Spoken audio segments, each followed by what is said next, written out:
¿sí? Que es el estadio final de casi todas las patologías cardíacas.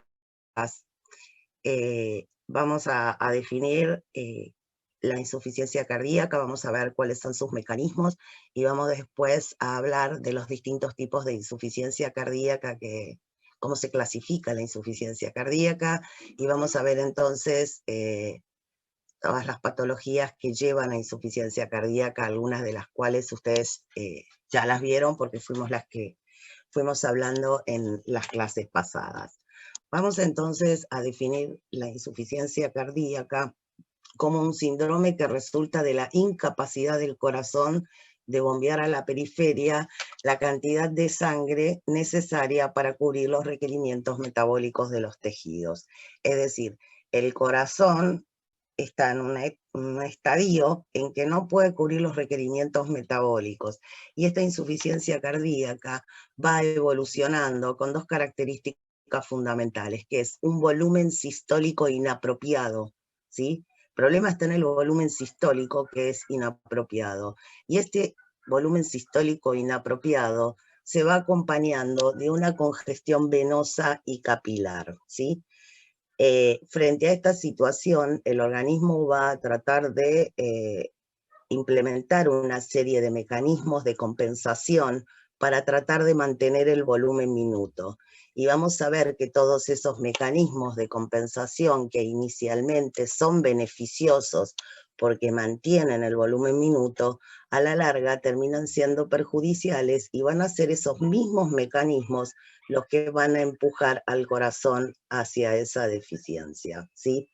Esa congestión venosa y capilar que acompaña a la insuficiencia cardíaca va a ser siempre retrógrada, ¿sí? Desde el punto de donde está el problema. Es decir, que si el problema está en el ventrículo izquierdo, esa congestión se va a transmitir retrógradamente a la aurícula izquierda y al circuito pulmonar. Por el contrario, si el problema está en el ventrículo derecho, esa congestión va a irse transmitiendo hacia la aurícula derecha y hacia el circuito sistémico, ¿sí? Hay distintas causas que llevan a la insuficiencia cardíaca. Aquellas patologías que provocan sobrecarga de presión, aquellas patologías que provoquen sobrecarga de volumen, o bien patologías que afecten la funcionalidad global del miocardio. Es decir, patologías como la que vimos ayer, el infarto agudo de miocardio, en donde se afecta la funcionalidad global de todo el miocardio como resultado de una pérdida de la masa contráctil, ¿sí? Una disminución. La insuficiencia cardíaca, su incidencia está en aumento, ¿sí? En todo el mundo, y si bien algunas patologías cardiovasculares su incidencia ha disminuido como resultado de campañas de prevención y de campañas que hacen hincapié en todos los factores de riesgo, la insuficiencia cardíaca, la incidencia va en aumento. Y va en aumento por dos situaciones particulares. Uno, porque ustedes saben, como dijimos al principio cuando empezamos a hablar de las enfermedades cardiovasculares, que su incidencia aumentaba con la edad, ¿sí? La expectativa de vida de la población es mayor. Entonces, a mayor, o sea, como la expectativa de vida es mayor, por supuesto, va a ser mayor el número de pacientes que tengan insuficiencia cardíaca. Y por otro lado, ayer hablamos de infarto agudo de miocardio. El infarto agudo de miocardio es una de las principales causas que llevan a insuficiencia cardíaca. Si recuerdan, habíamos dicho que cuando el infarto superaba el 20% de la masa ventricular, el paciente, una de las complicaciones que quedaba como resultado del infarto es la insuficiencia cardíaca. ¿Y qué es lo que sucede? Lo que ha sucedido en estos últimos años es que ha habido una mejora en cuanto al diagnóstico y tratamiento, y entonces eso ha hecho que disminuya la mortalidad por infarto agudo de miocardio, pero por el contrario, aumenta la incidencia de insuficiencia cardíaca. Es dependiente de la edad, ya vimos que todas las patologías cardiovasculares van en relación a la edad y generalmente ocurren luego de los 50 o 60 años. También es dependiente del sexo, recuerden esto, que en relación a la presencia de estrógenos en mujeres, lo que hace que los hombres sean más propensos a sufrir insuficiencia cardíaca, en relación a mujeres en etapa fértil, pero después habíamos dicho que las patologías cardíacas, luego de la menopausia, la incidencia en mujeres aumentaba. E incluso el desenlace puede ser más grave para las mujeres que para los hombres. La insuficiencia cardíaca es la principal causa de internación en personas mayores de 65 años y generalmente las personas con insuficiencia cardíaca manifiesta son hospitalizadas al menos una vez al año, ¿sí? Es la generalidad. Y tiene una elevada mortalidad. La insuficiencia cardíaca, lamentablemente, más allá del tratamiento, es una patología que tiene elevada mortalidad. Muchas de las personas fallecen dentro de los 5 años del diagnóstico. En la insuficiencia cardíaca puede originarse como resultado de una disfunción sistólica o de una disfunción diastólica, ¿sí? Cualquiera de las patologías cardíacas van en última instancia a provocar o disfunción sistólica o disfunción diastólica, ¿sí? La disfunción sistólica hace referencia a que el corazón el ventrículo en particular, es incapaz de contraerse frente a una carga, ¿sí? ¿Qué es lo que sucede? Existe un déficit de contractibilidad que hace que el corazón no pueda responder para mantener el volumen minuto. En un corazón sano, por ejemplo, ante cambios bruscos de la presión arterial, el corazón aumentando la contractibilidad mantiene el volumen minuto. Sin embargo, en la disfunción sistólica existe un déficit de contractibilidad. Por lo tanto, el corazón no puede responder, es incapaz de contraerse en contra de una carga, ¿sí? Eso es disfunción sistólica y vamos a ver que hay distintas patologías que provocan disfunción sistólica. Por ejemplo, la hipertensión arterial, no controlada, por ejemplo, las miocardiopatías dilatadas, ¿sí? Donde vamos a ver que el ventrículo, su pared es débil y entonces no puede contraerse adecuadamente. Por otro lado, tenemos la disfunción diastólica, y la disfunción diastólica ocurre cuando hay una alteración en el llenado ventricular. Y la disfunción diastólica se produce como resultado de una disminución de la distensibilidad del ventrículo. Es decir, el ventrículo, al no poder distenderse normalmente, no se puede llenar bien, ¿sí? En condiciones normales, cuando se produce el llenado ventricular, si ustedes recuerdan, había dos fases. Una fase de llenado lento, que era pasiva, y una fase que no era tan importante, que era la contracción auricular, que finalizaba el llenado, ¿sí? En el caso de que exista disfunción diastólica, la contracción auricular se vuelve importante porque es la que permite que el ventrículo se pueda llenar, ¿sí? Entonces, las distintas patologías cardíacas que evolucionan naturalmente a insuficiencia cardíaca de no mediar terapéutica, o inducen disfunción diastólica o inducen disfunción sistólica. ¿Por qué es importante esta diferencia? Porque la terapéutica de una y otra es diferente. Es diferente si el origen fue una disfunción diastólica que si es una disfunción sistólica, y vamos a ver que tienen distintas características. Acá tenemos un esquema donde vemos que la disfunción diastólica del corazón no se puede llenar, mientras que la disfunción sistólica no puede bombear adecuadamente la sangre porque, como dijimos, había un déficit de contractibilidad. En este esquema, en donde vemos función ventricular en función del volumen telediastólico ventricular o el volumen de fin de diástole, vemos que hay distintos factores que pueden afectar el estado contráctil del miocardio. Algunos lo pueden aumentar, como las catecolaminas circulantes, por ejemplo, pero hay otros factores que disminuyen la contractibilidad del miocardio.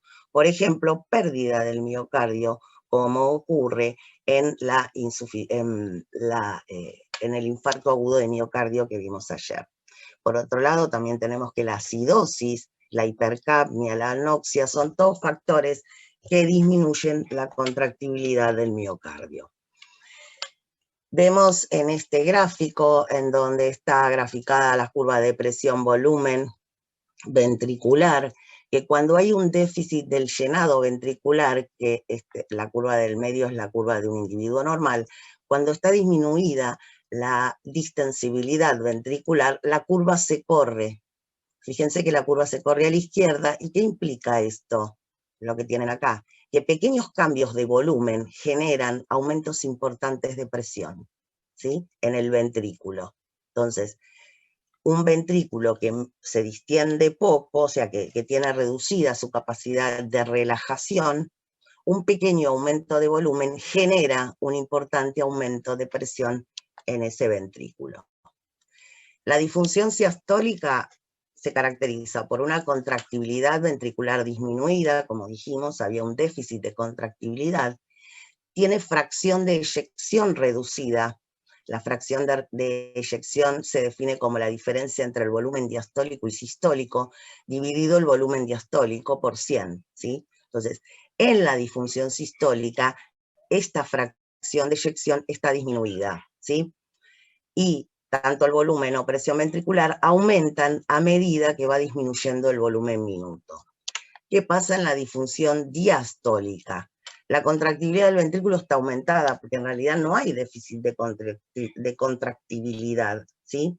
Y la fracción de eyección es normal. Y el llenado ventricular es pasivo, es muy lento, ¿sí? Por eso hablábamos que la aurícula cumple un rol importante en esta situación.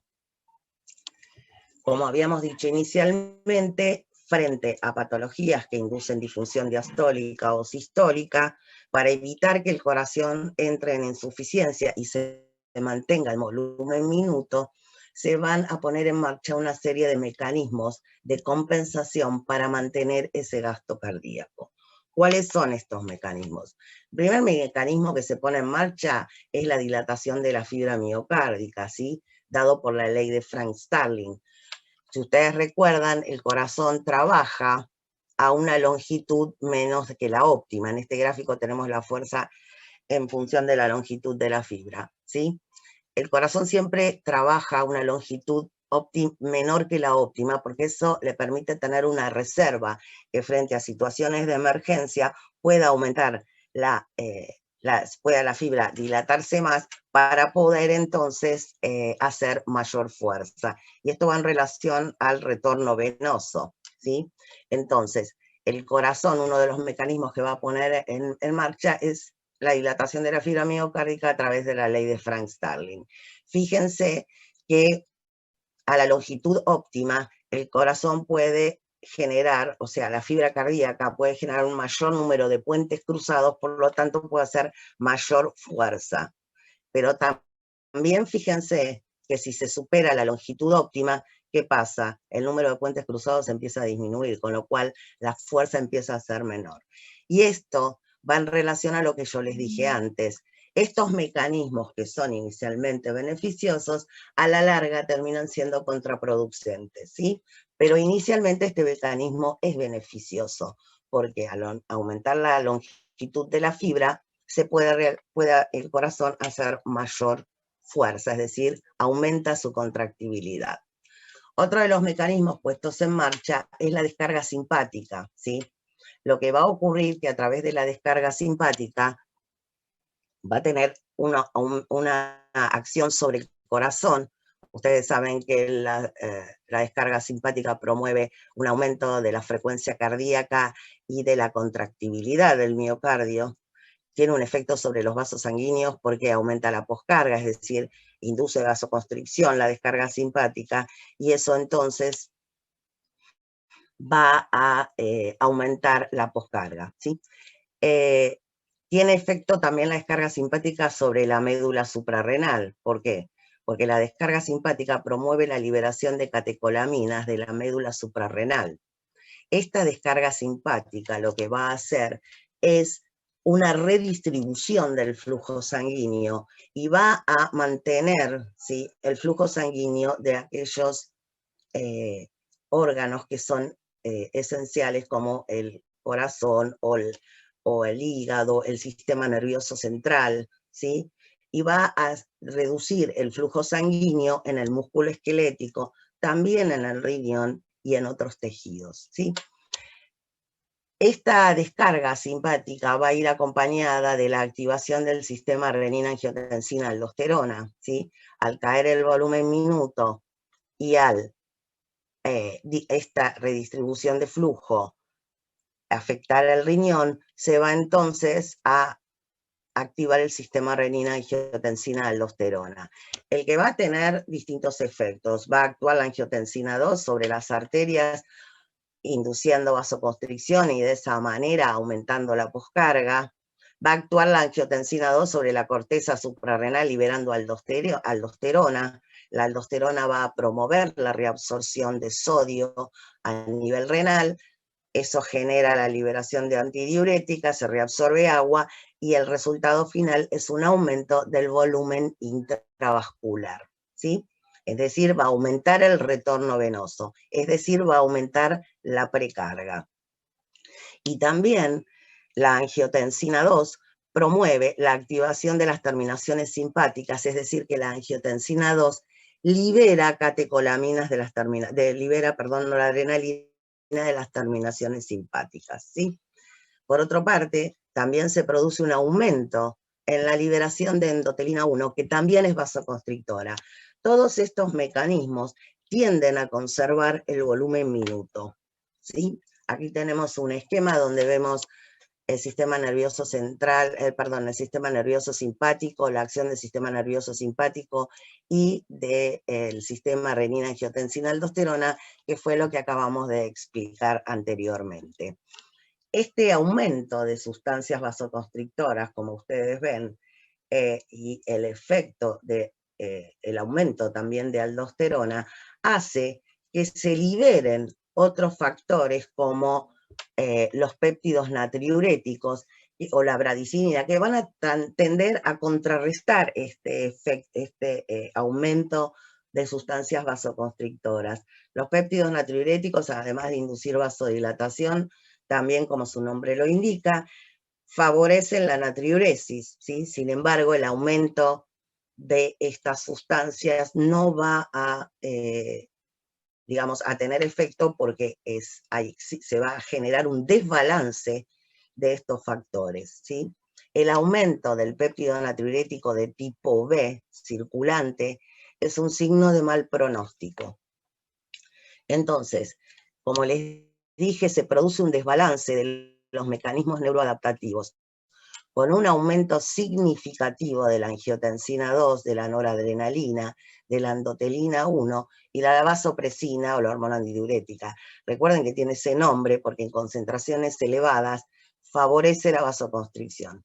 Y por otro lado, tenemos una cantidad de péptidos natriuréticos, bradicinina y también prostaglandinas vasodilatadoras que se van a liberar, pero sin embargo hay un peso significativo de, como dijimos antes, noradrenalina, angiotensina 2, endotelina y vasopresina, ¿sí?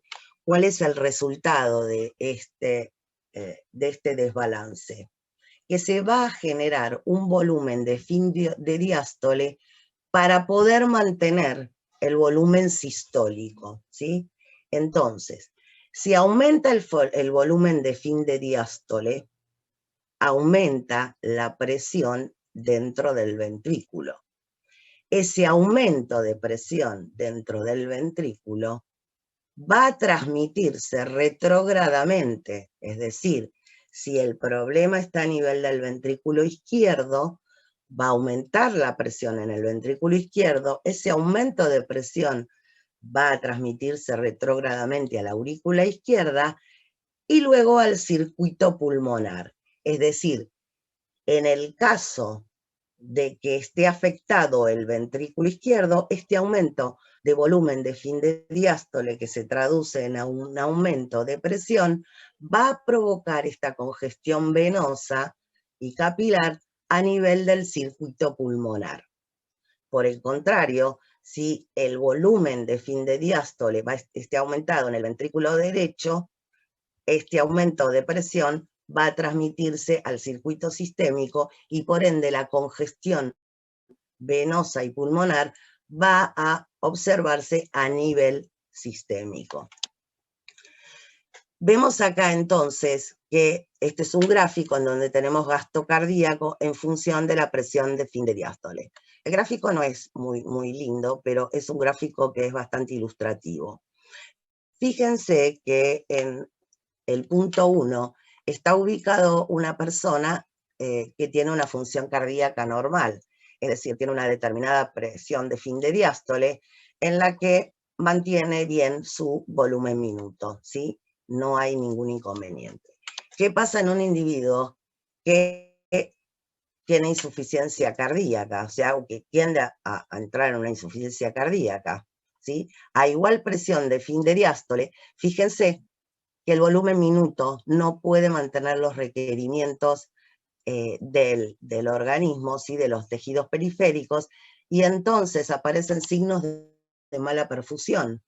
Entonces, todos estos mecanismos que fuimos hablando, dijimos que llevaban un aumento de volumen de fin de diástole, lo que se traduce en un aumento de presión de fin de diástole. Entonces, este individuo ahora, a través de todos estos mecanismos de compensación, se va a parar acá. Mejora el volumen minuto, pero el precio que tiene que pagar es la congestión venosa y capilar. Acá dice disnea y congestión pulmonar, porque este gráfico está hecho para el ventrículo izquierdo, ¿sí? Pero entonces, lo que tenemos que tener en claro es que frente a la caída del volumen minuto, a fin de poder restaurarlo, se van a desarrollar una serie de mecanismos de compensación que van a mejorar ese volumen minuto, pero a expensas de un aumento de presión de fin de diástole que va a traer aparejado una congestión venosa y capilar. Bien. Otro de los mecanismos que se ponen en marcha, pero que son mecanismos más a largo plazo, es decir, que cuando yo tengo una situación aguda, como puede ser un tromboembolismo pulmonar importante, este mecanismo no va a tener tiempo de desarrollarse. Pero en patologías crónicas, como una valvulopatía, por ejemplo, estos mecanismos van a desarrollarse, o bien, como sucede en la hipertensión arterial. ¿Qué factores gobiernan el desarrollo de la hipertrofia? Factores hemodinámicos.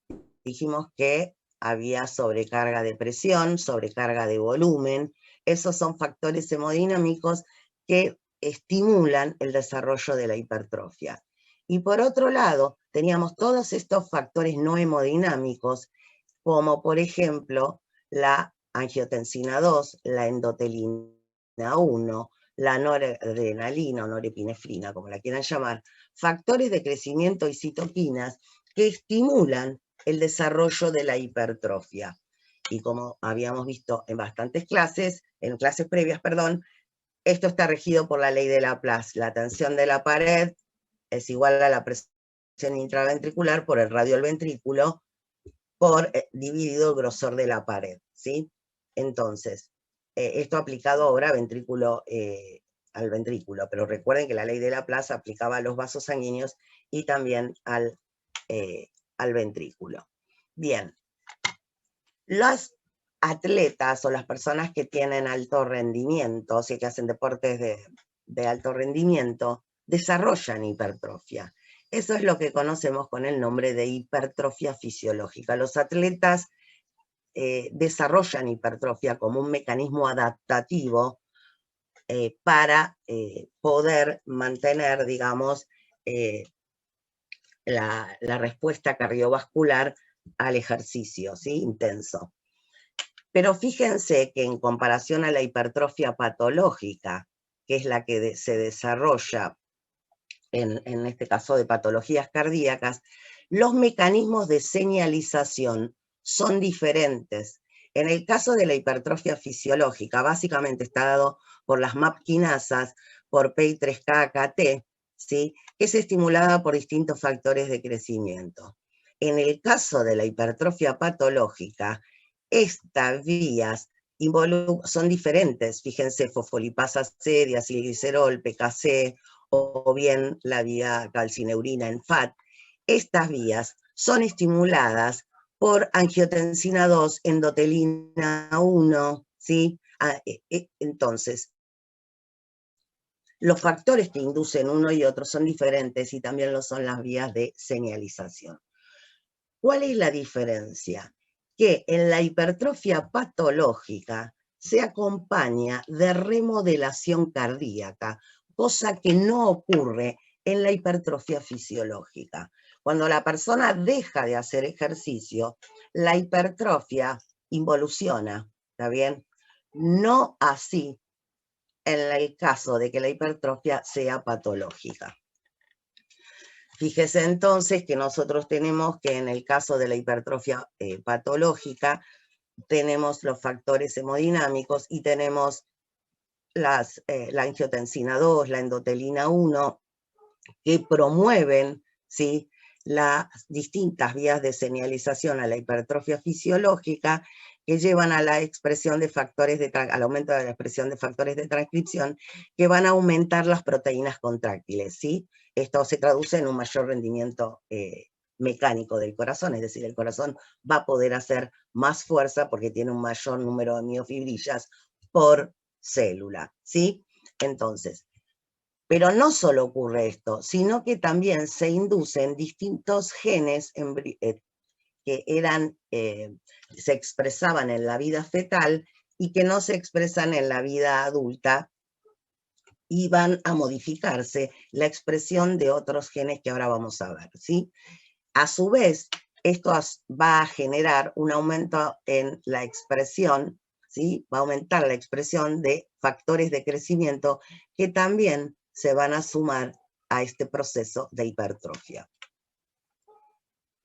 Esta es una imagen donde vemos la hipertrofia cardíaca, es decir, aumenta el grosor de la pared del miocardio, y dijimos que la hipertrofia patológica se acompañaba de una remodelación intersticial.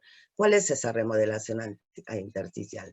Tanto la endotelina 1 como la noradrenalina, como la angiotensina 2, además de estimular la hipertrofia propiamente dicha, también estimulan los fibroblastos y la producción de colágeno de tipo 1.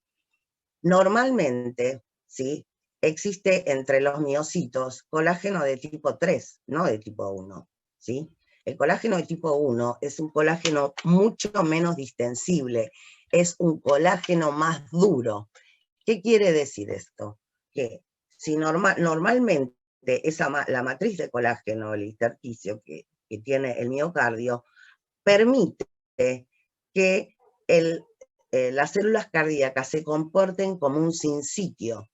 Al formarse colágeno de tipo 1, el ventrículo se vuelve más rígido, ¿sí? Entonces, el ventrículo se vuelve más rígido, se vuelve menos distensible.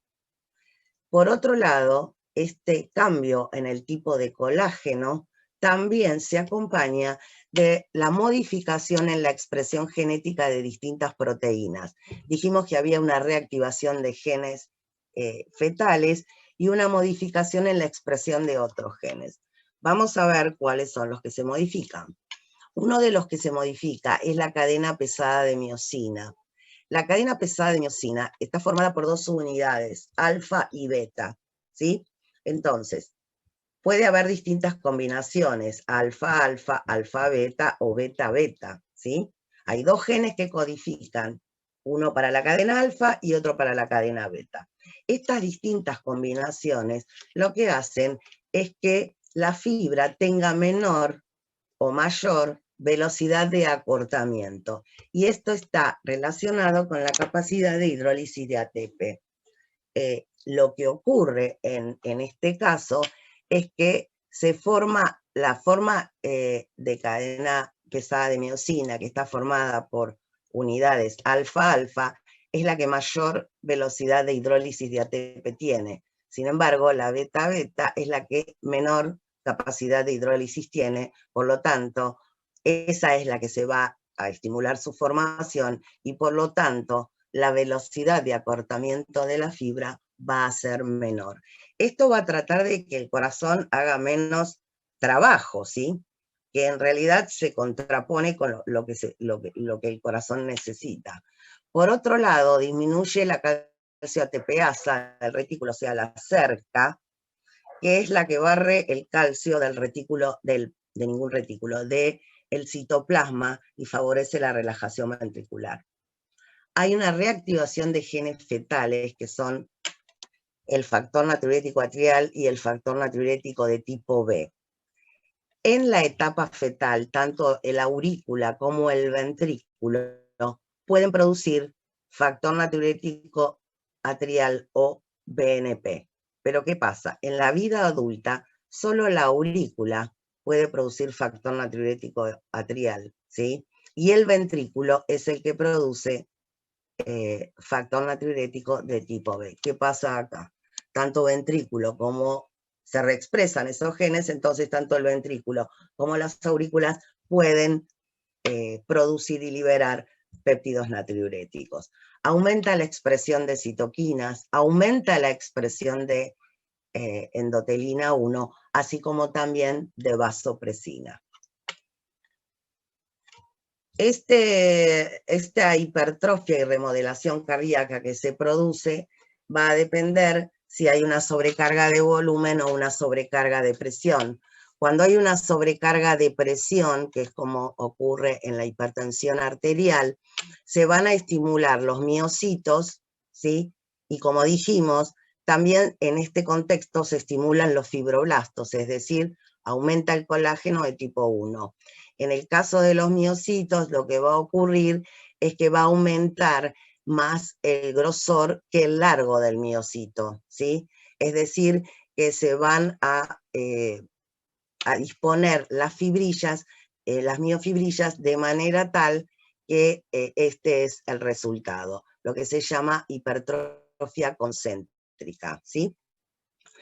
En el caso de que haya una sobrecarga de volumen, como ocurre en una insuficiencia valvular, también en este contexto de desorden neurohumoral, se van a estimular los fibroblastos y va a aumentar el colágeno, y en este caso la estimulación de hipertrofia en los miocitos como respuesta a una sobrecarga de volumen, se van a disponer las miofibrillas de manera tal que aumenta más el largo que el grosor, ¿sí? Entonces se va a producir lo que se llama hipertrofia excéntrica, ¿sí? Y el último ejemplo que tenemos acá es lo que vimos ayer que pasaba en el infarto agudo de miocardio, ¿sí? Va a producirse una hipertrofia y una dilatación. ¿Se acuerdan de la parte afectada? Se dilataba y se producía la hipertrofia del miocardio que estaba sano. Bien, aquí tenemos un esquema donde vemos representados los 4 mecanismos principales que se ponen en marcha frente a la caída del volumen minuto, ¿sí? Recuerden que la hipertrofia cardíaca, junto con el proceso de remodelación y modificación en la expresión de los genes, ocurre a largo plazo, es decir, que en ninguna situación aguda va a producirse hipertrofia ni remodelación porque el tiempo no es suficiente. Dijimos que estos mecanismos de compensación, que inicialmente son beneficiosos porque ayudan a mantener el volumen minuto, con el tiempo, estos mismos mecanismos que trataban de compensar ese volumen minuto van a ser los mismos que van a llevar el corazón a la insuficiencia. Vamos a ver entonces qué es lo que ocurre. Estos mecanismos de compensación, ustedes, cuando fuimos viendo qué hacía cada uno de estos mecanismos, vimos que aumentaban la precarga, aumentaban la poscarga, que si bien inicialmente eso es beneficioso, después lo único que hace es imponer mayor trabajo a un corazón que está en problemas, ¿sí? La descarga simpática genera lo que se llama un deterioro en espiral. Aumenta la poscarga. Por otro lado, aumenta la demanda de oxígeno por parte del miocardio, ¿sí? Pero hay un menor aporte de nutrientes y oxígeno a ese miocardio. cuando hay un exceso de noradrenalina circulante, los receptores beta-adrenérgicos, son los receptores a través de los cuales se transmite la señal para producir un aumento de frecuencia cardíaca o de contractibilidad del miocardio, se regulan. ¿Qué quieren decir? Que se internalizan. Entonces, ¿cuál es el resultado? Que hay un aumento importante de noradrenalina circulante, sin embargo, el resultado que yo veo no es acorde. ¿Por qué? Porque los receptores están internalizados. La descarga simpática produce aparición de arritmias, ¿sí? Todos estos mecanismos están diseñados para operar frente a una situación de emergencia, pero no para estar activados de manera permanente, ¿sí? Entonces, la descarga simpática produce aumento de la frecuencia cardíaca, ¿sí? Entonces, eso favorece la aparición de arritmias. Por otro lado, vimos que la noradrenalina favorece la hipertrofia y la remodelación cardíaca, ¿sí? Los niveles de noradrenalina se correlacionan de manera directa con la mortalidad. ¿Qué quiere decir esto? Que aquellos pacientes que tengan insuficiencia cardíaca y tengan elevados niveles de noradrenalina respecto a otros, el riesgo de mortalidad es mucho mayor, ¿sí? ¿Qué pasa con el sistema renina-angiotensina-aldosterona? Dijimos que la angiotensina favorece la hipertrofia y la remodelación ventricular.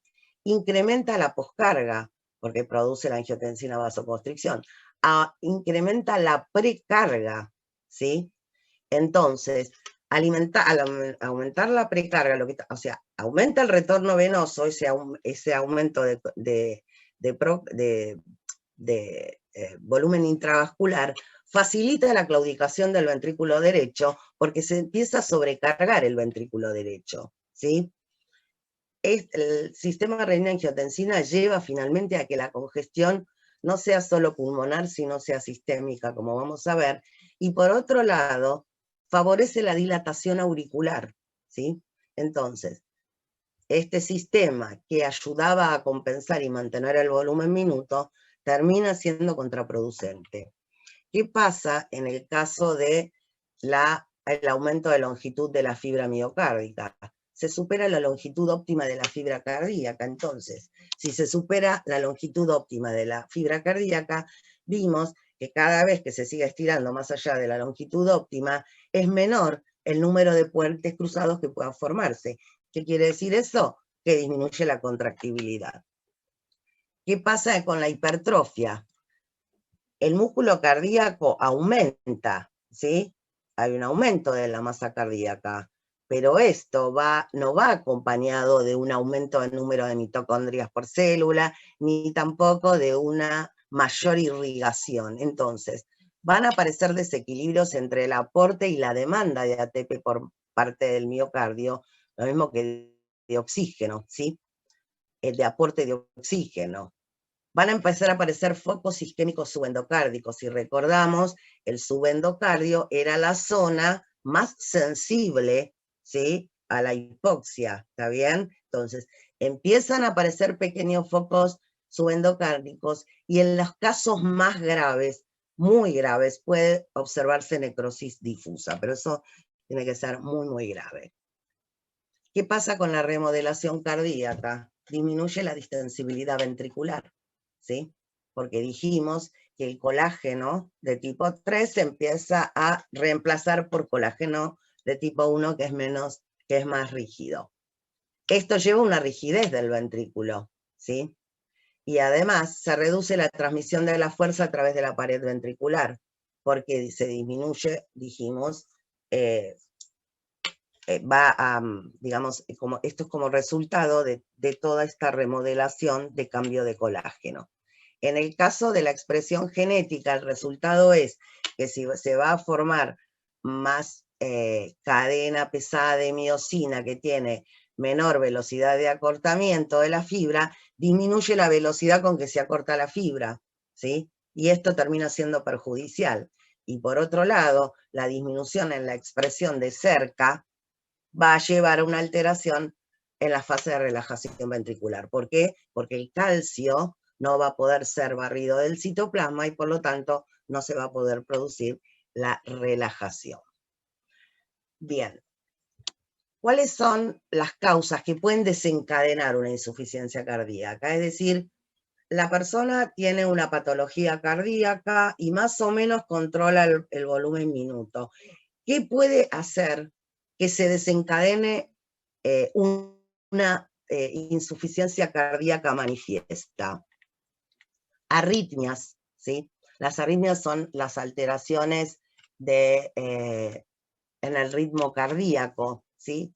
Generalmente el mecanismo de la arritmia es lo que se llama arritmia, el mecanismo más frecuente de arritmias es lo que se llama arritmia de reentrada. Y en ese caso la reentrada implica, ¿sí?, una reactivación de la zona del miocardio por el mismo impulso, pero a través de una vía alternativa. Es decir, se estimula un área y ese área vuelve a ser estimulado por un circuito parásito que se forma. Las arritmias muchas veces son difíciles de diagnosticar porque son paroxísticas, es decir, si no son sostenidas, aparecen en cualquier momento, ¿sí? Y además son autolimitadas la mayoría de ellas, es decir, aparecen y desaparecen. Entonces hay que hacer un registro eléctrico durante 24 horas de la actividad cardíaca para poder detectarlas. Puede haber bradiarritmias o taquiarritmias, ¿sí? Y a su vez, tenemos que estas arritmias pueden desencadenarse antes de las de His o después de las de His, ¿sí? Cuando las arritmias se desencadenan después de las de His, son las que se llaman arritmias ventriculares. Las que se desarrollan por encima de las de His se llaman arritmias supraventriculares, ¿sí? Muchas veces las arritmias se manifiestan como, bueno, no me sale la palabra, como palpitaciones, ahí está. Se produce como resultado, o sea, se evidencian a través de palpitaciones, que es el ser consciente del latido cardíaco. El corazón late todo el tiempo, sin embargo, uno no es consciente del latido cardíaco, pero cuando hay una arritmia, ¿sí?, uno siente el latido cardíaco. También uno siente el latido cardíaco cuando sale corriendo y se agita, ahí también uno siente que el corazón se sale del lugar, ¿sí? Dentro de las arritmias ventriculares, una de las más graves es la fibrilación ventricular, en donde se produce una alteración del ritmo cardíaco y el ritmo cardíaco, el ritmo cardíaco se vuelve caótico en el ventrículo, ¿sí? Y dijimos que eso era lo que provocaba la muerte súbita. También puede haber fibrilación auricular, y la fibrilación auricular no es tan grave. Y básicamente lo que ocurre es medianamente lo mismo. Se desorganiza la transmisión del impulso eléctrico y eso genera una desorganización, ¿sí?, a nivel de la conducción del impulso nervioso. Otra de las causas que pueden desencadenar una insuficiencia cardíaca, es decir, hacer que se aparezca la insuficiencia cardíaca, son las infecciones, porque se produce un aumento del trabajo cardíaco. Lo mismo cuando se eleva bruscamente la presión arterial, ya sea porque dejó de tomar la medicación, por ejemplo.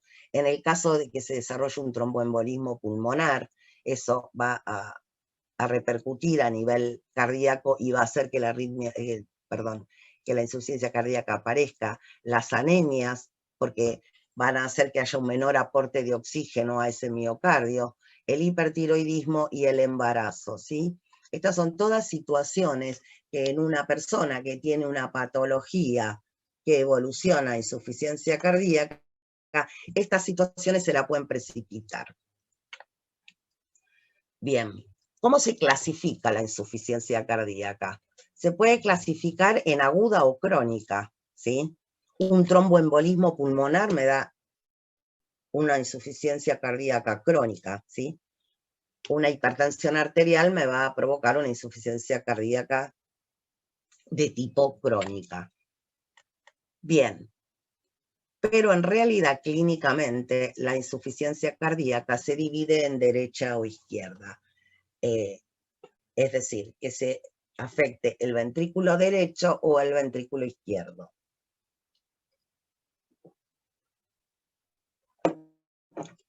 Bien, ¿qué es lo que sucede? Si se afecta el ventrículo derecho, lo que va a aparecer es congestión venosa y sistémica. Desde acá ya nos podemos imaginar que si tenemos un fallo de ventrículo derecho, ¿qué manifestaciones clínicas van a aparecer como respuesta a esto? En el caso de que se trate del ventrículo izquierdo, la congestión se va a observar a nivel pulmonar, ¿sí? Siempre acuérdense, hay un aumento de la presión de fin de diástole y eso se transmite retrógradamente. ¿Y por qué hay un aumento de la presión de fin de diástole? Por todos los mecanismos de compensación que intentan mantener el volumen minuto, ¿sí? Entonces, el precio que debe pagar esa persona es la congestión venosa, dado por este aumento de presión de fin de diástole. Vamos a ver cuál es la sintomatología de un individuo que tiene una insuficiencia cardíaca izquierda. Dijimos que va a tener congestión pulmonar, razón por la que el síntoma principal que va a tener es la disnea, ¿sí? Es la sensación de falta de aire. ¿Y por qué se produce esto? Se produce esto por el aumento de presión en el circuito pulmonar, ¿sí? Ese aumento de presión favorece la aparición de disnea.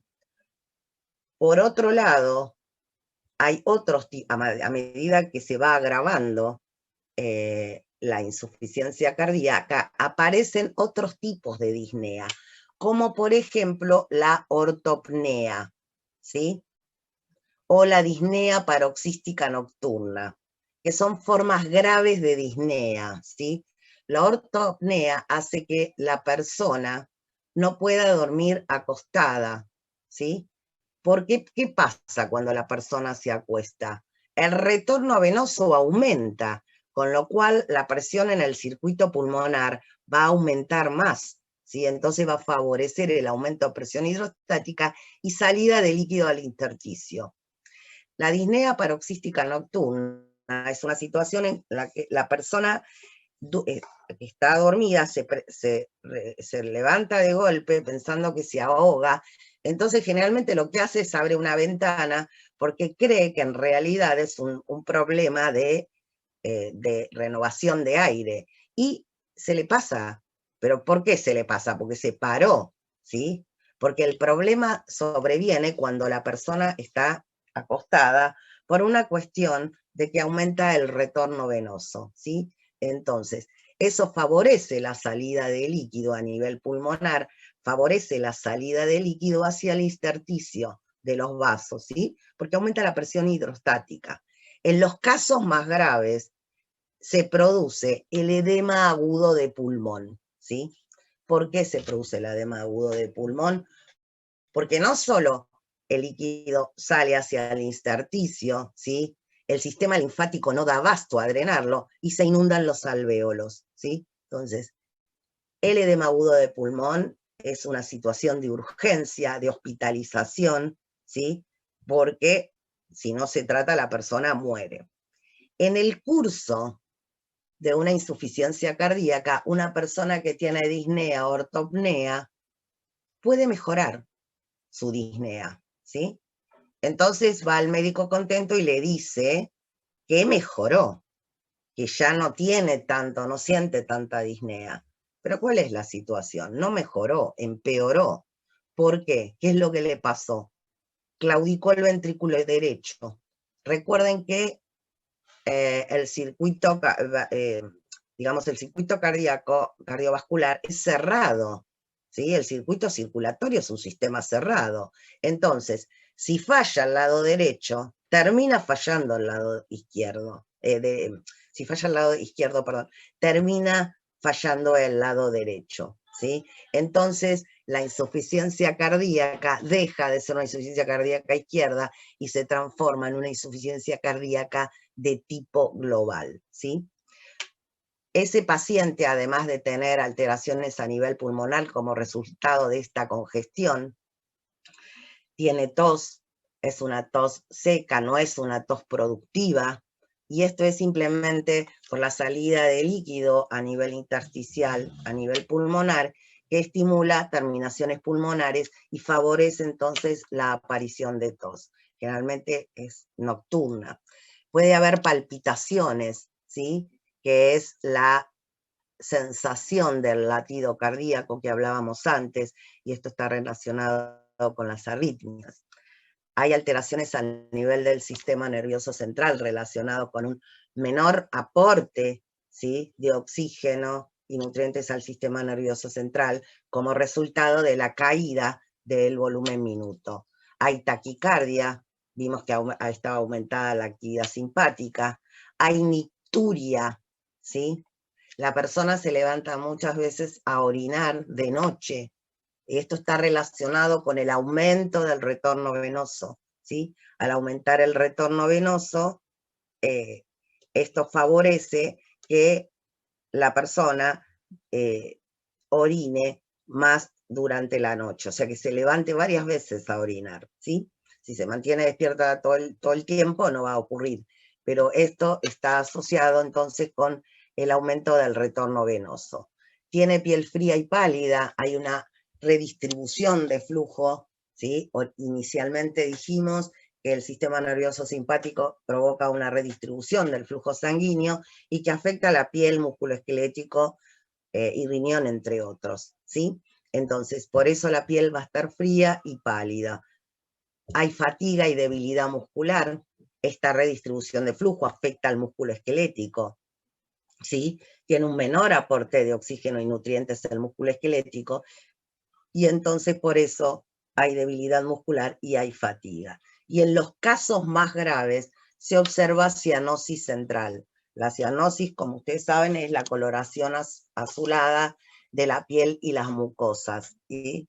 Y esto se produce como resultado de un aumento de la hemoglobina reducida, ¿sí?, o desoxigenada.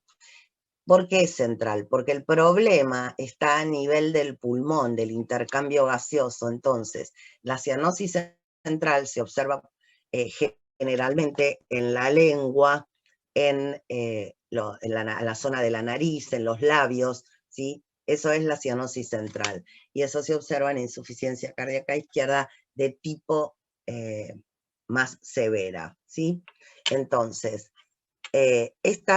la sintomatología que acompaña a una insuficiencia cardíaca izquierda. ¿Qué pasa en el caso de la insuficiencia cardíaca derecha? Bueno, acá vemos un esquema, de un alvéolo, ¿sí?, un vaso sanguíneo, y vemos lo que ocurre a nivel pulmonar, que es lo que explicábamos antes.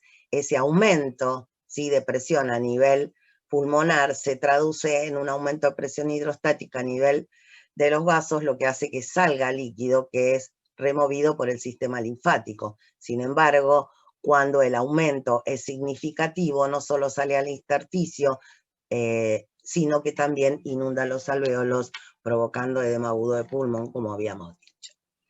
Aquí tenemos una radiografía donde vemos cómo se ve un edema agudo de pulmón, que es característico porque es lo que se denomina infiltrado en alas de mariposa, ¿sí?, o de murciélago. Bueno, recuerden mejor la mariposa antes que el murciélago. Esto es por edema pulmonar, así se ve una radiografía. ¿Qué pasa en el caso de la insuficiencia cardíaca derecha? En este caso tenemos una congestión a nivel sistémico, ¿sí? Va a haber un enlentecimiento del flujo a nivel del circuito sistémico. Entonces, ¿qué es lo que va a suceder? Va a observarse hepatomegalia congestiva, ¿sí?, por esa congestión. Ahora la congestión no va a estar en el pulmón, va a estar a nivel periférico, por ejemplo, a nivel del hígado. Aumenta el tamaño del hígado, ¿sí? Hay lo que se llama ingurgitación yugular, las venas yugulares se dilatan, ¿sí?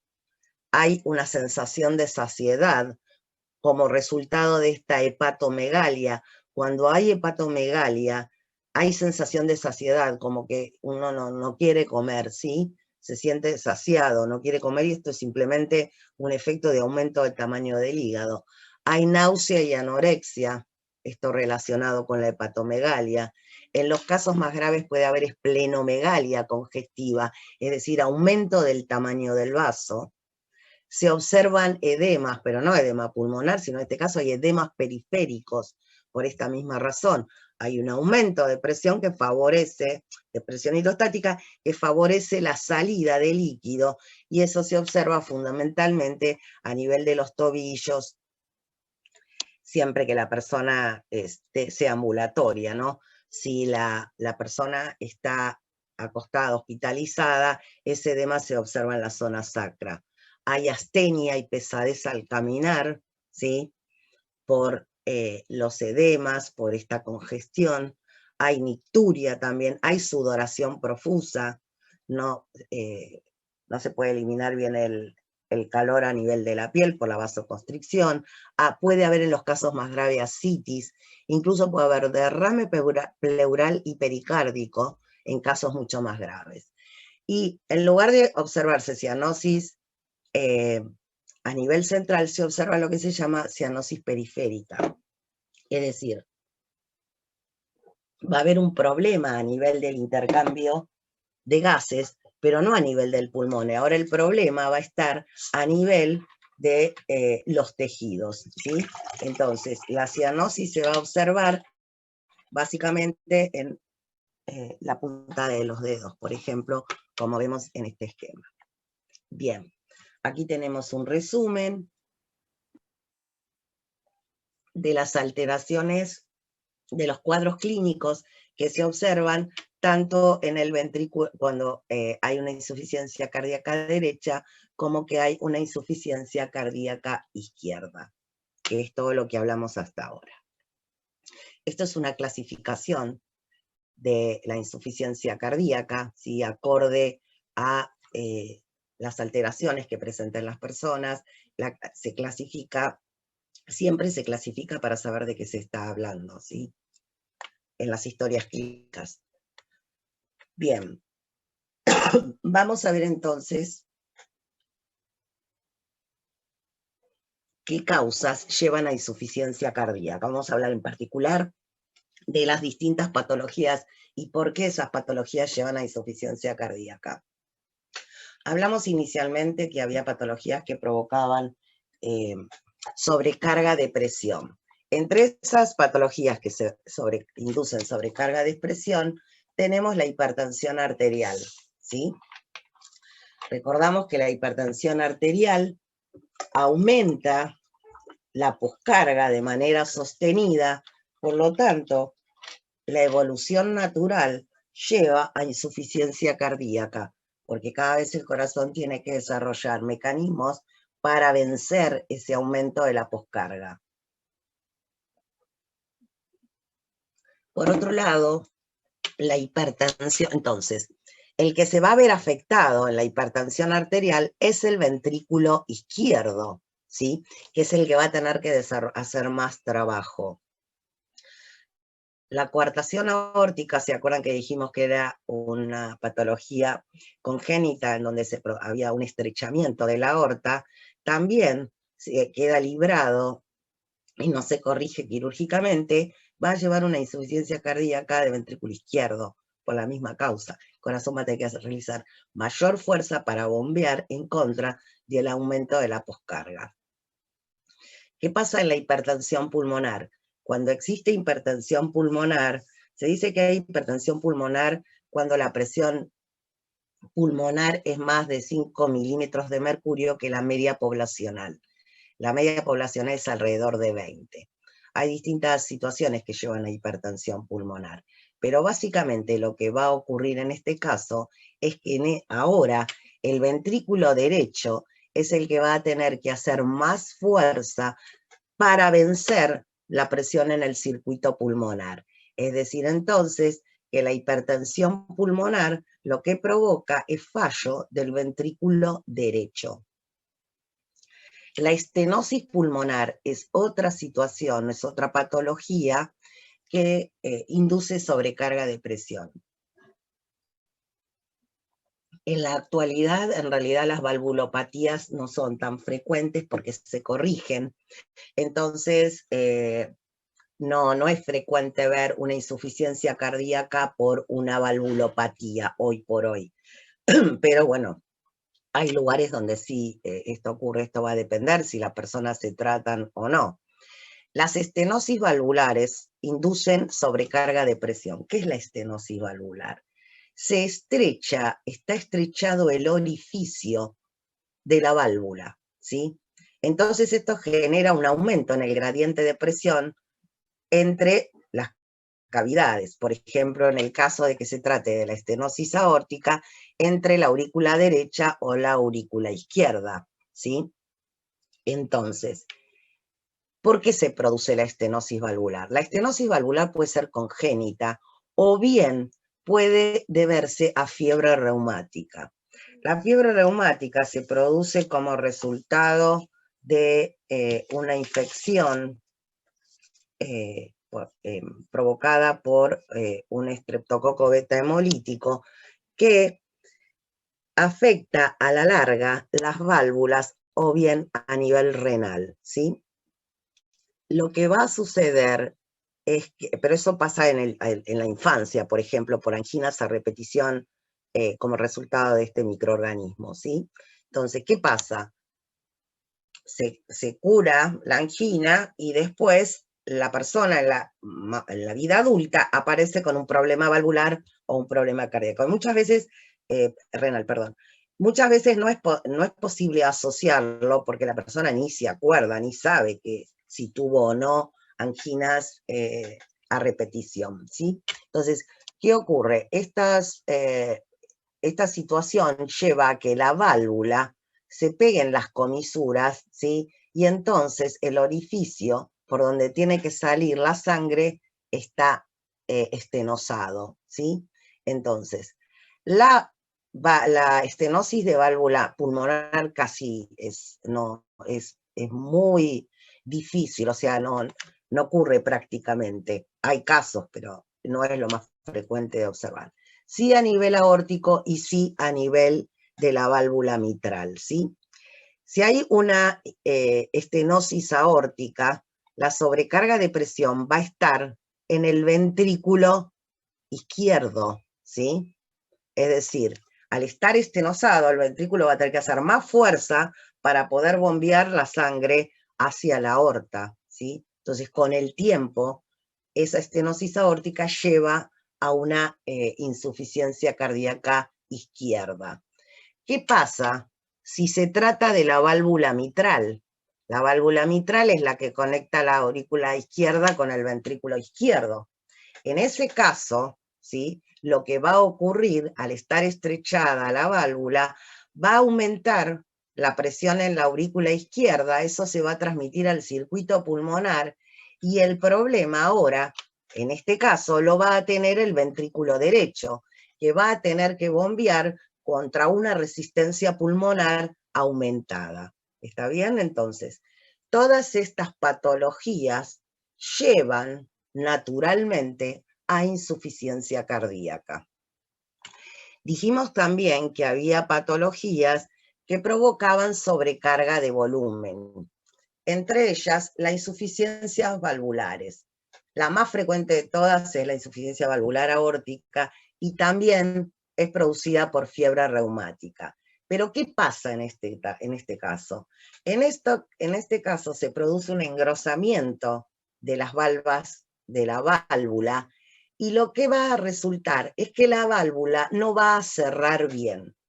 Entonces, cuando el corazón se contrae e impulsa la sangre hacia la aorta, ¿qué pasa? La presión en el ventrículo disminuye y aumenta más en la aorta, pero si la válvula no cierra bien, ¿qué pasa? Parte de la sangre eyectada vuelve otra vez al ventrículo izquierdo, ¿está bien? Entonces, ¿qué es lo que sucede? Se sobrecarga el ventrículo izquierdo y a la larga entonces lleva ese proceso a una insuficiencia cardíaca. ¿Qué es la comunicación interauricular e interventricular? Estas son patologías congénitas que inducen sobrecarga de volumen. Comunicación interauricular es una patología en donde si ustedes recuerdan, en la vida fetal existe lo que se llama foramen oval, que es la comunicación entre la aurícula derecha y la aurícula izquierda. ¿Por qué? Porque en la etapa fetal la sangre, ¿sí?, se oxigena la placenta, pasa de la aurícula derecha hacia la aurícula izquierda. En la vida fetal, el circuito derecho tiene más presión que el circuito izquierdo. Entonces los pulmones se bypasean. ¿Qué pasa en el nacimiento? Los pulmones se expanden, se invierten las presiones y durante el parto ese foramen oval se cierra. Pero ¿qué pasa? Puede haber algunos casos en los cuales permanezca una comunicación, es decir, un orificio de comunicación entre las dos aurículas, ¿sí? Lo mismo es aplicable al ventrículo izquierdo. Puede quedar como resultado, digamos, comunicaciones entre los dos ventrículos. ¿Qué pasa en estas situaciones? Estos son patologías que se detectan hoy por hoy al nacer, entonces pueden corregirse, si no depende del tipo de patología, si los orificios de comunicación son muy pequeños, tienden a cerrar solos. Si son más grandes, van a necesitar de una cirugía para poder ser reparados. ¿Qué es lo que sucede si esto no se modifica? Es decir, no se trata. Esta comunicación va a hacer que sangre que está en la aurícula izquierda pase a la aurícula derecha, ¿sí? Entonces se genera un circuito parásito que hace que la sangre que está oxigenada pase a la aurícula derecha, ¿sí? Entonces, con el tiempo, va provocando una sobrecarga del ventrículo derecho, pero también provoca una sobrecarga del circuito pulmonar. Si no se trata quirúrgicamente esto, el problema es que va a llegar un momento que por aumento de la presión en el circuito pulmonar se van a invertir las presiones, ¿sí? Entonces, eso provoca la muerte del paciente. Entonces, no hay que llegar a esta situación y esta sobrecarga de volumen afecta entonces al volumen, al ventrículo derecho. En el caso de las comunicaciones interventriculares son mucho más graves por la presión que tiene el ventrículo izquierdo, ¿sí? Entonces, en estos dos casos lo que ocurre entonces es una sobrecarga de volumen, ¿sí?, que de no tratarse evoluciona a una insuficiencia cardíaca, ¿sí? En el caso de que si evoluciona una comunicación interauricular, por ejemplo, lo que termina es con fallo de ventrículo derecho y afectación del circuito pulmonar, y la solución a este problema es un trasplante corazón-pulmón. Tenemos otras, entonces hasta ahora vimos causas que provocaban aumento de presión, causas que provocaban aumento de volumen. Tenemos otras patologías que alteran la funcionalidad del miocardio, sí, de todo el miocardio. Una de ellas es el infarto agudo de miocardio. Ya vimos entonces lo que sucedía en un infarto agudo de miocardio. Hay una reducción de la masa contráctil, por lo tanto el corazón va a tener que hacer mayor fuerza para poder, ¿sí?, mantener el volumen minuto. Y recuerden que habíamos dicho que cuando se afectaba más del 20 al 25% del ventrículo, el corazón entra directamente en insuficiencia, ¿sí? Pero puede haber infartos menores, ¿sí?, que progresivamente puedan llevar el corazón a insuficiencia.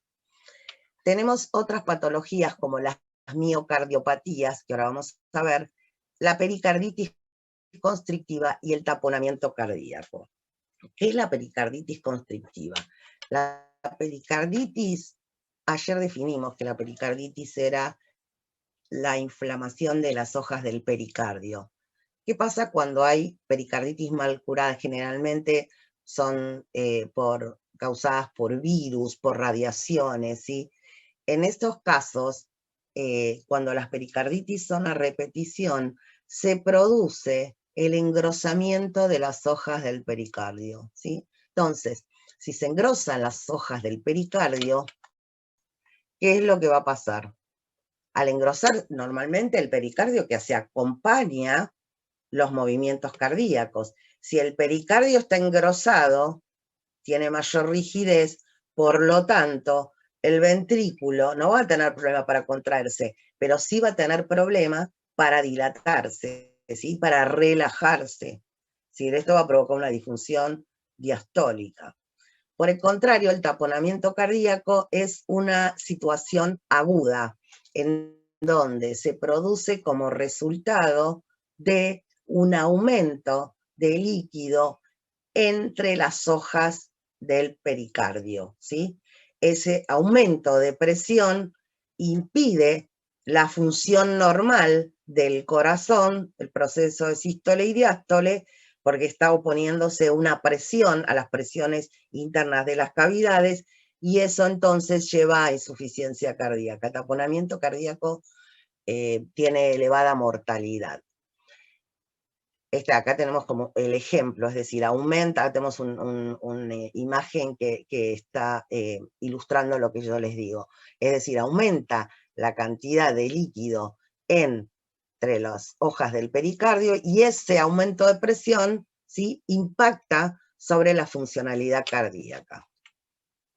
¿Qué pasa en el caso de las miocardiopatías? ¿Qué son las miocardiopatías? Son patologías de distinta etiología que afectan el miocardio o el endocardio, provocando, ¿sí?, disfunción ventricular, ¿sí? Afectan a los ventrículos fundamentalmente. Estas miocardiopatías se dividen en dos grandes grupos: miocardiopatías dilatadas y no dilatadas. Las miocardiopatías dilatadas, en estas situaciones, la cámara cardíaca, los ventrículos se dilatan, por lo tanto la pared es más débil y no se puede contraer normalmente. Esto induce disfunción sistólica, ¿está bien? Muchas de las causas son provocadas en la miocardiopatía dilatada, son idiopáticas, es decir, no se sabe bien cuál es la causa. Algunas causas son de tipo genética, como se ha visto en los últimos tiempos. Otra de las causas de miocardiopatía dilatada puede ser por abuso de alcohol. ¿Qué pasa con el alcohol? Las fibras cardíacas no tienen alcohol deshidrogenasa para metabolizarlo. Entonces el alcohol, al ser tóxico, va provocando una destrucción progresiva de las fibras de miocardio, y esas fibras van siendo reemplazadas por tejido fibroso, ¿sí? Y tenemos en tercer lugar, como de miocardiopatía dilatada, que es la más frecuente, son las miocarditis. Y dentro de las miocarditis está la enfermedad de Chagas-Massa o enfermedad de Chagas, que vamos a hablar un poquito sobre esta enfermedad, porque en nuestro país esta enfermedad es importante y es una causa importante de insuficiencia cardíaca junto con el infarto agudo de miocardio. Vamos a hablar entonces de las miocarditis y después vamos a hablar algunas palabras de las miocardiopatías no dilatadas. Bueno, acá tenemos un esquema de las cavidades, cómo se modifican en las distintas miocardiopatías. Vamos a hablar entonces de las miocarditis.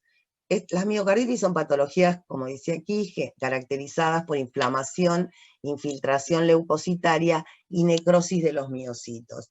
Generalmente son por infecciones dadas por virus, parásitos, bacterias, ¿sí?, que provocan una respuesta inflamatoria de tipo crónica, ¿sí?, que favorece la infiltración linfocitaria, y todo ese proceso va llevando paulatinamente a la destrucción de las fibras miocárdicas y a la necrosis de los miocitos. Como ejemplo de miocarditis, vamos a hablar entonces de la enfermedad de Chagas.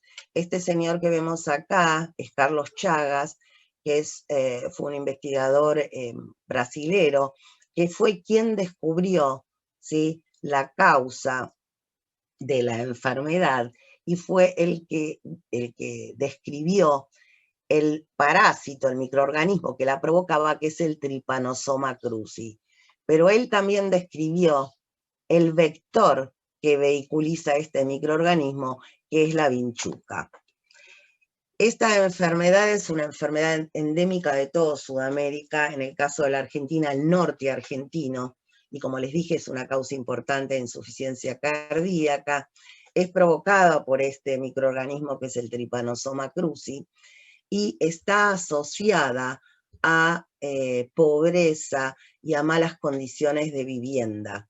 Esta patología se desarrolla en 3 fases: una fase aguda de infección, un periodo de latencia que es muy largo, puede llevar de 10, 20, 30 años, y una fase crónica cuando aparece la sintomatología, ¿sí? Como les dije, es endémico de Sudamérica, está asociada a pobreza y a malas condiciones de vivienda. Este tipo de viviendas debiera ser fumigada para poder erradicar el vector, que es la vinchuca, ¿sí? Porque si no está el vector, no hay transmisión del parásito. Tenemos acá un esquema biológico, un esquema del ciclo biológico del Trypanosoma cruzi. El ciclo de infección se inicia cuando una vinchuca infectada pica a una persona. A ver, la vinchuca es un animal hematófago, o sea que se alimenta de sangre, pero cuando se alimenta, a su vez defeca, y el Trypanosoma cruzi está en las heces, ¿sí? Entonces, al producir la picadura, el microorganismo que está en las heces puede ingresar al organismo. Ese microorganismo ingresa, se replica dentro de las células, en el sitio donde ingresó y en el sistema retículo endotelial, y va cambiando, ¿sí? Se va transformando en otras formas de ese parásito, ¿sí? Que nosotros no vamos a entrar en detalle, pero sí lo que tenemos que saber es que se va a replicar y que se va a volcar a circulación. Y ese microorganismo tiene trofismo por el músculo cardíaco, en primer lugar, y también por el músculo liso del tracto gastrointestinal. Es decir, que las afecciones que se van a observar como resultado de la infección por Trypanosoma cruzi y enfermedad de Chagas van a ser a nivel cardíaco y a nivel del tracto gastrointestinal, ¿sí? Digamos, una vez que entonces ese individuo está infectado con el Trypanosoma cruzi, entonces, si una vinchuca, ¿sí?, pica a esa persona, se alimenta de la sangre de esa persona, va a defecar también, pero esta vinchuca no está infectada. Entonces, ¿qué va a pasar? Se va a infectar, ¿sí? Y entonces se va a reproducir ese microorganismo dentro de la vinchuca, y cuando ahora esta vinchuca infectada pica a una persona, otra vez se inicia el ciclo. El Trypanosoma cruzi permanece en la vinchuca durante toda la vida de la vinchuca. Bien, dijimos que la enfermedad tenía 3 fases, ¿sí? Una fase aguda, una fase de latencia y una fase crónica. En la fase aguda, ¿qué es lo que se va a observar? Básicamente, la mayoría de los síntomas y signos que se observan son absolutamente inespecíficos, ¿sí? Como una picadura, ¿sí?, que no va a llamar demasiado la atención.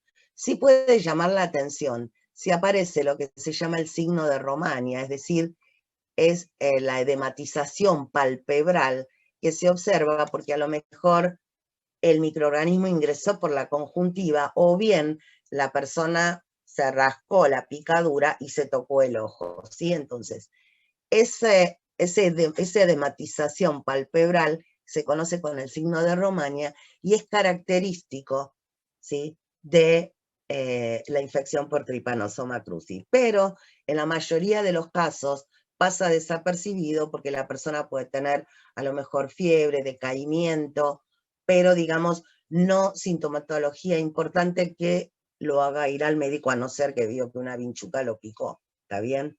Generalmente suele ser de noche esto. Entonces, una vez pasada la primera etapa de fase aguda, como dijimos, entra en una fase de latencia. Digamos, latencia es un poco relativo, porque el microorganismo sigue actuando, ¿sí?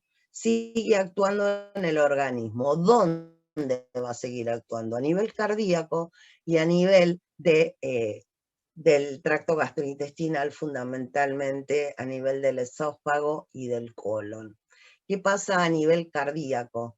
Cuando aparece la sintomatología, básicamente este microorganismo, a través de este proceso de infección crónica, fue provocando la destrucción de las fibras miocárdicas, la dilatación de los ventrículos, generalmente afecta a la inervación parasimpática, ¿sí? Entonces aparecen arritmias, ¿sí?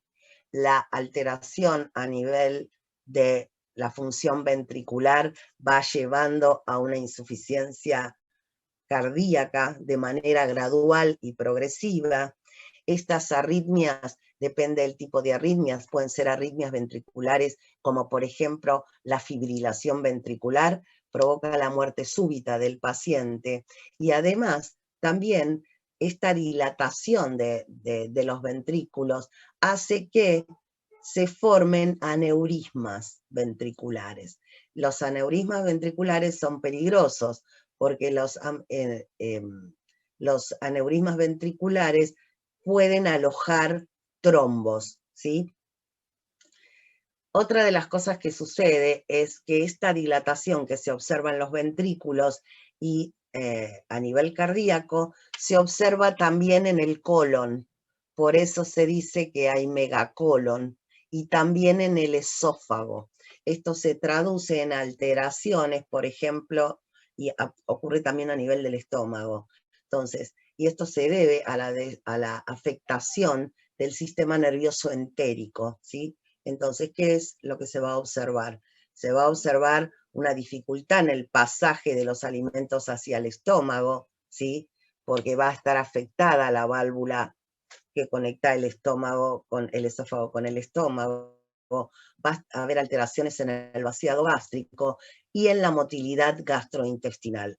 Se visualiza estas alteraciones en la enfermedad de Chagas como megacolon y megaesófago, ¿sí? Entonces, esta es una enfermedad que podría ser erradicada si se pudieran fumigar todas estas casas, porque la vinchuca se aloja en estos techos de paja, en las paredes de adobe, ¿sí? Entonces, eso permitiría erradicar la enfermedad y de alguna manera poder disminuir, por supuesto, el número de individuos que entran en insuficiencia cardíaca. El problema acá que ocurre es que esta fase larga de latencia, el individuo no tiene sintomatología, entonces cuando aparece la sintomatología, la patología está muy avanzada y generalmente ya el corazón está en un estado de insuficiencia. Y recuerden que es junto con infarto agudo de miocardio, en la Argentina, las principales causas de insuficiencia cardíaca. Vimos que las miocardiopatías se dividían en miocardiopatías dilatadas y no dilatadas, ¿sí? Las miocardiopatías no dilatadas son dos en parte. Las más frecuentes, que no son tan frecuentes, pero digamos, en las que se dividen las miocardiopatías no dilatadas, una de ellas es la miocardiopatía hipertrófica, ¿sí? Esto se trata de una hipertrofia cardíaca primaria, porque digamos, cuando nosotros hablamos de hipertrofia antes, es provocado, ¿sí? Es secundario. En este caso, la hipertrofia se produce porque hay mutación de genes que codifican proteínas cardíacas, como por ejemplo actina, como por ejemplo la cadena pesada de miosina, ¿sí? La mayoría de las miocardiopatías hipertróficas es por una mutación a nivel de la cadena pesada de miosina. Entonces, ¿qué es lo que sucede? Se produce hipertrofia cardíaca por esta mutación, ¿sí? Hay distintos patrones de expresión. Hay una hipertrofia del ventrículo izquierdo, en todos los casos, y muchas veces hay aumento, hipertrofia del septo, que divide ambos ventrículos, y muchas veces esta hipertrofia es importante a nivel del septo y puede obstruir la válvula mitral, ¿sí? Comprimir la válvula mitral. En otros casos se desarrolla una mayor hipertrofia de ventrículo izquierdo en comparación al derecho, y hay casos en donde la hipertrofia es mayor a nivel septal, pero en reglas generales se produce hipertrofia de ese ventrículo, ¿sí? Con distintos patrones de expresión, ¿sí? Esto va llevando, ya vimos lo que provocaba la hipertrofia a nivel cardíaco, va llevando entonces al corazón a insuficiencia.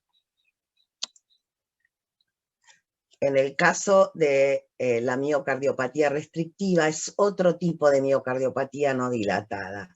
Y básicamente acá se caracteriza por una normal función diastólica ventricular, con un miocardio rígido, engrosado, donde predomina la dificultad de llenado ventricular. O sea que va a haber una alteración de tipo diastólica aquí, ¿sí? ¿Y por qué se dan las miocardiopatías restrictivas? Las miocardiopatías restrictivas se dan, por ejemplo, por hemocromatosis, que es la sobrecarga de hierro en el organismo. El hierro generalmente se deposita y almacena en el hígado, pero no en el corazón. Sin embargo, cuando hay un exceso de hierro en el organismo, se empieza a depositar en otros tejidos blandos, ¿sí? Y eso lleva a una alteración en la distensibilidad de ese miocardio. Otras situaciones son, por ejemplo, otras patologías son la sarcoidosis. La sarcoidosis es una patología donde se forman granulomas en distintos tejidos, ¿sí? Otra es la amiloidosis, donde se depositan proteínas a nivel extracelular. Entonces, todas estas son condiciones que lo que hacen es disminuir la distensibilidad ventricular. Bien, ¿cuál es el tratamiento de la insuficiencia cardíaca? Dijimos que la mortalidad es elevada. El tratamiento, la terapéutica tiende a reducir la sintomatología, es decir, farmacológicamente se trata de disminuir la sintomatología que tiene el paciente y mejorar la calidad de vida, porque lo que tiene la insuficiencia cardíaca es que disminuye la calidad de vida del paciente, ¿sí? Entonces se trata de estimular la actividad física, abandonar el hábito de fumar, si la persona fuma, y por supuesto con una dieta balanceada, y el tratamiento es fundamentalmente de tipo farmacológico.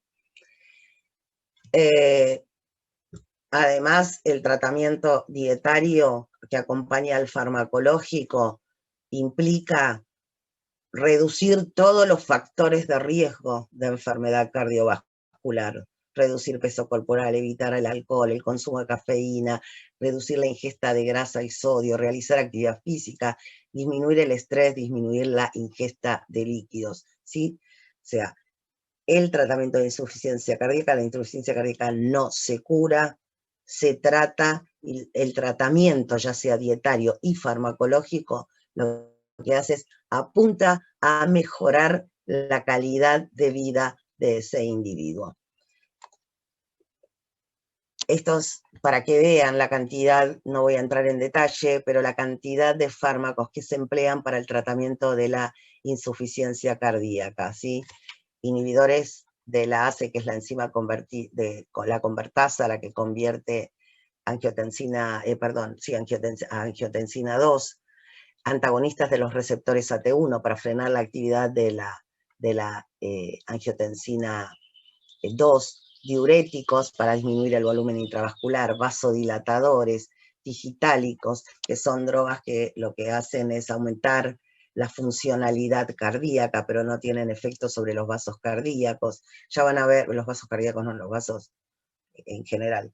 Y también beta bloqueantes, ¿sí? Para frenar de alguna manera la actividad simpática. Entonces, se va a ir combinando esto acorde a la sintomatología que presente ese individuo. Y esto aquí es todo por la clase de hoy. Nuevamente le pido disculpas por la demora en el inicio